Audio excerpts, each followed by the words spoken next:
July 27th, 2019, 29 years, 1 month, 1 day since I masturbated, had an affair. We're talking about slogans, and the one we're going to do now is a kind of a funny, cute one. It says, if it ain't broke, don't fix it.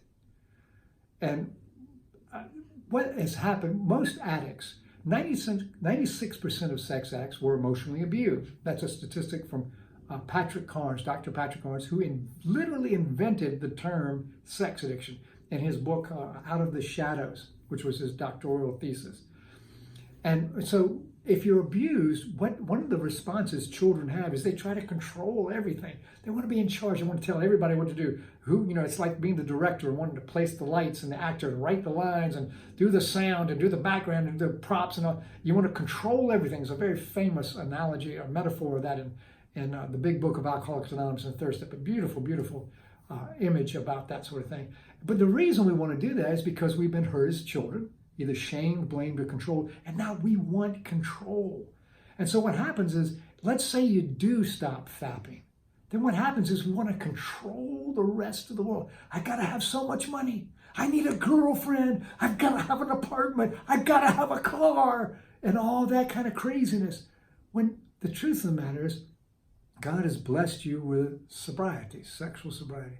And think about it. How many years has it been that you masturbated or used porn? How many years or decades has it been? And God, beyond your understanding, has restored you to sanity, and you stopped. And that's worked for you. So let go of the control. If it ain't broke, don't fix it. It's kind of like, we get the henny penny, the sky is falling stuff. It's just okay. I remember first time I actually heard that was 31 years ago, and I was sitting just in an old school AA. I mean, this is before I'd ever gotten into any sex addiction recovery or a food addiction recovery or adult children of alcoholics recovery or codependency or any of that kind of stuff. And there was this old boy, and he had 16 years in AA. And that's when 16 years was a long time. 16 years is nothing now. Even 30 years is nothing. You got to have 50 years in AA to be really impressive these days. But back then, 16 was a long time.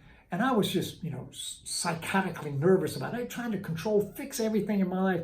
And he said, son, if it ain't broke, don't fix it. And I felt kind of shamed and hurt because all these things seem legitimate concerns, and they are legitimate.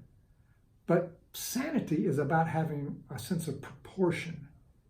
And if I've been restored to sanity about not acting out, that's good enough for today. That's good enough for today. And just say, if it ain't broke, don't fix it. Just let it go. Let it go. In the religious terms, they say, the evil for today is sufficient. It will take care of itself. That means just one day at a time, let go and let God. And if it ain't broke, don't fix it. Just relax and enjoy it.